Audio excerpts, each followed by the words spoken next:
Hey everyone, welcome to Comic Yahud, your place for classic comic stories. Today's episode, Tintin and the Blue Lotus, Chapter 06. Let's dive in.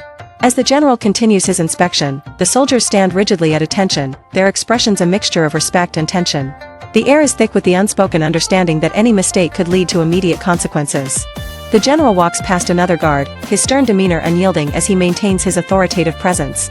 The guard's eyes follow him cautiously, aware of the scrutiny and the weight of potential reprimand. Suddenly, a gust of wind disrupts the order, sending a piece of paper skittering across the ground and drawing the general's attention. The soldier quickly apologizes, explaining the mishap with a nervous salute, as the general's gaze remains fixed and questioning. The general, filled with indignation, declares a 4-day detention for the soldier, who pleads that it was just a piece of paper. His words hang in the air as the general's stern demeanor refuses to waver. The soldier, visibly taken aback, hears the punishment extend to 8 days, stammering but ultimately complying with a defeated salute. The general's eyes burn with authority, unmoved by the soldier's distress. As the general strides away, his authority unquestioned, a nearby soldier stands at attention with unwavering discipline. The air is thick with tension as the general's footsteps echo ominously against the stone path. Two soldiers exchange sarcastic remarks about their new general, their skepticism palpable as they watch him depart. As one soldier reports an unusual visitor claiming to be the general, the major reacts with disbelief and irritation, demanding to confront the imposter. A disheveled man insists he is General Haranoki, explaining he was attacked and stripped of his uniform by a young Chinese man. The major is left in shock, realizing the gravity of the deception that has just unfolded. The general strides down the hallway, his expression stern and determined, while a soldier salutes him with a mixture of respect and confusion. The tension in the air is palpable as the general's presence demands attention, revealing the weight of authority he carries. Pausing at a corner, the general glances around cautiously, ensuring no one is nearby, before muttering his satisfaction at the solitude. With a determined look, the general begins a transformation, peeling away his disguise piece by piece. As the final piece falls away, Tintin's familiar face emerges, revealing the clever ruse he has orchestrated with a sense of triumph and relief. As Tintin pulls away his false stomach, he turns to Snowy with a determined expression, ready for their next move. With Snowy trotting beside him, Tintin sets off briskly towards the international settlement, clutching a yellow package tightly. His voice is firm and insistent, urging haste as they forge ahead, adrenaline driving their every step. Reaching the settlement, Tintin breathes a sigh of relief, reassured by Snowy's loyalty at his side.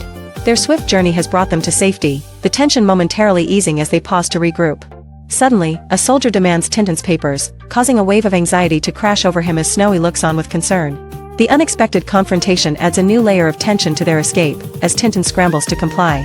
Caught off guard, Tintin admits he has no papers, desperately trying to explain his identity to the unsympathetic soldier.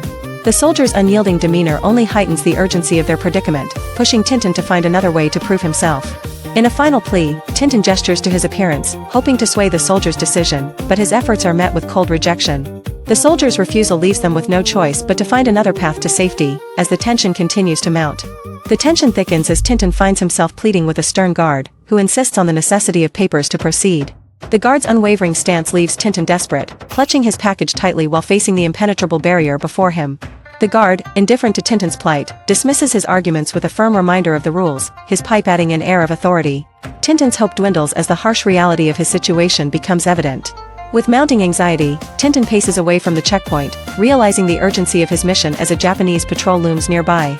Snowy follows closely, sensing Tintin's unease, as they both ponder their next move with time running out.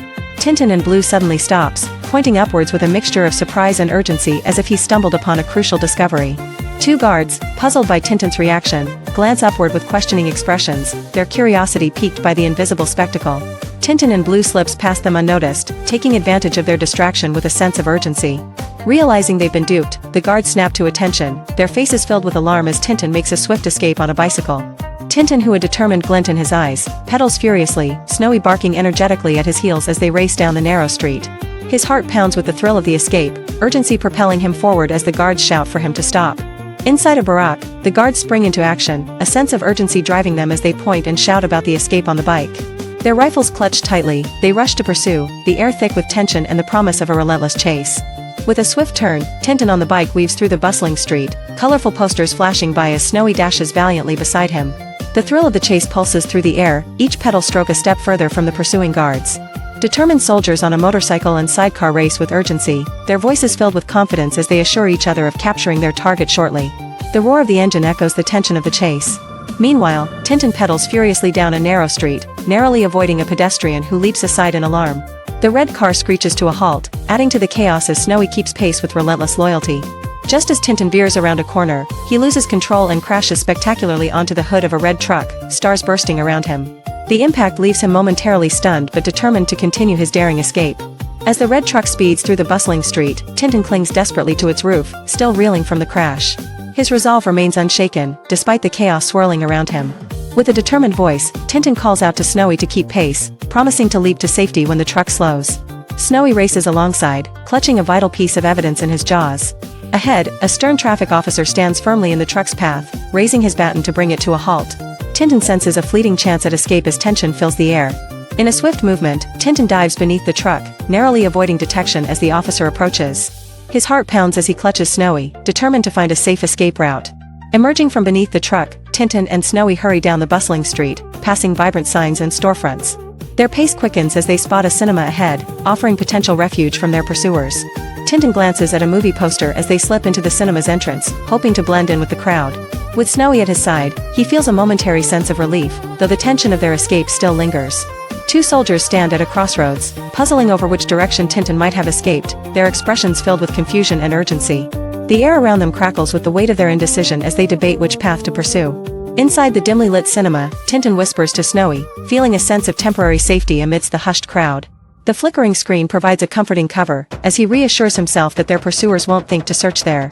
Meanwhile, a soldier reports to a superior about a young lad named Tintin, dressed in a Chinese disguise.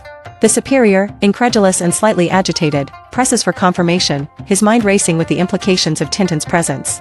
In a dimly lit theater, Tintin whispers to Snowy, reminiscing about their adventure in Arabia where they disrupted Rastapopoulos' film shoot. The memory is vivid, filled with tension and the thrill of unexpected encounters. As the film continues, an intense scene unfolds on screen, depicting two men in traditional Arabian attire engaged in a heated altercation. The crack of a whip in the stern, determined expressions on their faces echo the tension of the past events Tintin recalls. The screen shifts to a newsreel announcing worldwide news, highlighting Paris's warm welcome for an international cross-country champion. The shift in focus from a distant land to a vibrant city brings a sense of change and anticipation for new adventures ahead. The crowd erupts in applause as the champion, clutching a bouquet, humbly thanks them for their support and promises to strive for greater achievements. His words echo a determination that sets the stage for the unfolding events.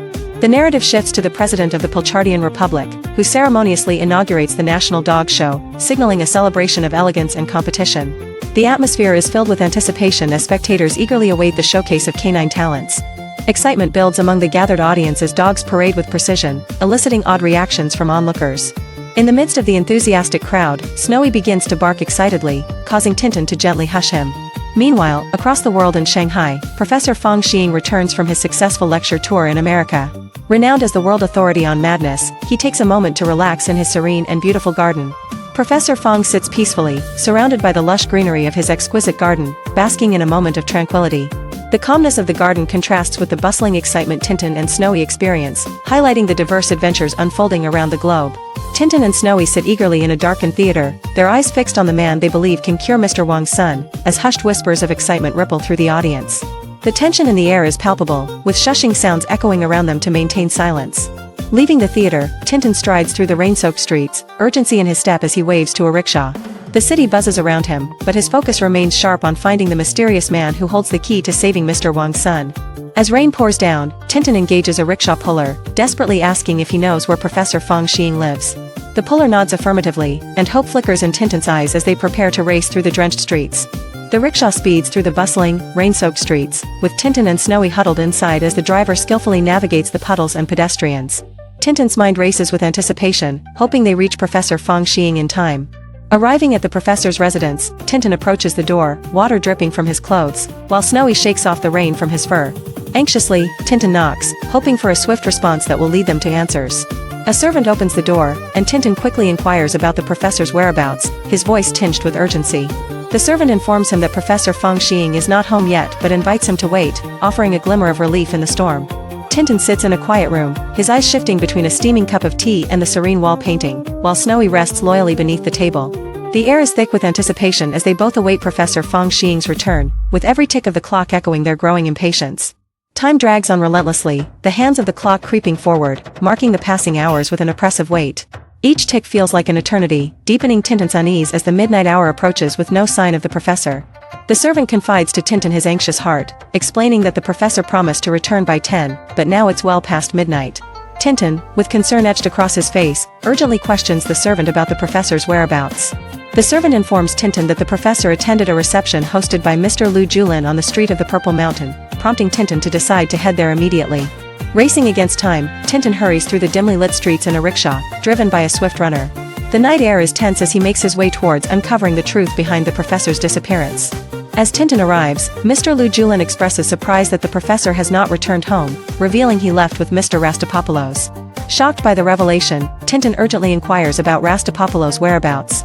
With urgency in his voice, Tintin leaps onto a rickshaw, commanding the driver to take him to the Palace Hotel without delay, his heart pounding with the wait.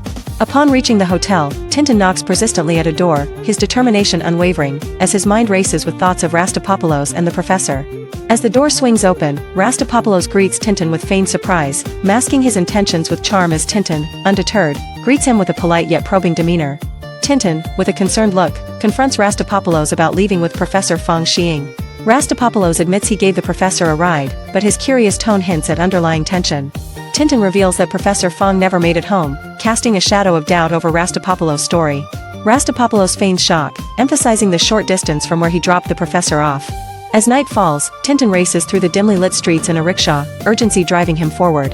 The shadows of the city loom ominously, hinting at the danger that lies ahead in his quest for answers. In the dead of night, Mitsuharado sits up in bed, frustration etched across his face as he barks into the telephone, demanding answers about a failed arrest. His anger boils over, calling the person on the other end a dozy dolt, as the weight of the situation bears down on him. The reply comes from a weary man in a trench coat, standing in a dimly lit room, explaining that the porter didn't warn him in time, and the target had already slipped away. His voice carries an air of resignation, knowing that excuses won't placate his irate superior. The next morning, Tintin promises someone that he will investigate the peculiar absence of their master. His assurance is met with gratitude from the Professor Feng servants. Determined to solve the mystery, Tintin in the blue coat sets out with a trusty companion to trace the professor's steps. As they scrutinize the ground, an ominous discovery of an oil patch confirms the presence of a parked car, heightening the sense of danger. The realization that someone was lurking to ambush the professor sends a shiver down their spines. Suddenly, an unexpected obstacle startles them, causing a moment of surprise and alarm. Their hearts race as they regain composure, the stakes of their quest clearer than ever. Inside a dimly lit office, a stern man listens to an assistant explain that a visitor didn't wish to give his name but promised to be brief. The man reluctantly agrees to let the visitor in, his curiosity tinged with suspicion as he wonders about the visitor's intentions. The assistant opens the door, gesturing for the visitor to enter with a polite invitation. As the visitor steps inside, the air crackles with anticipation. As Tintin enters the room, Mr. Gibbons's expression shifts to one of shock and alarm, the tension between them palpable. Tintin stands resolute, ready to confront the man behind the desk with the vital information he's unearthed. Tintin presents a business card to Mr. Gibbons, revealing it was found near the home of a missing professor. Gibbons feigns surprise, claiming ignorance of the disappearance despite having met the professor the previous evening. With suspicion lingering in the air, Tintin exits the office, his mind racing with possibilities as Snowy trots beside him. The weight of Gibbons's worried demeanor hangs heavily on Tintin's thoughts. As Tintin ventures onto the bustling street of infinite wisdom, Gibbons watches from a window, scribbling notes with a grim determination. The vibrant street hums with activity, unaware of the drama unfolding above as Gibbons's gaze follows Tintin's every move. With urgency crackling in the air, Gibbons grabs a telephone and demands to be connected to the chief of police immediately. His voice is laced with anxiety, as if grasping at a lifeline to avert looming danger.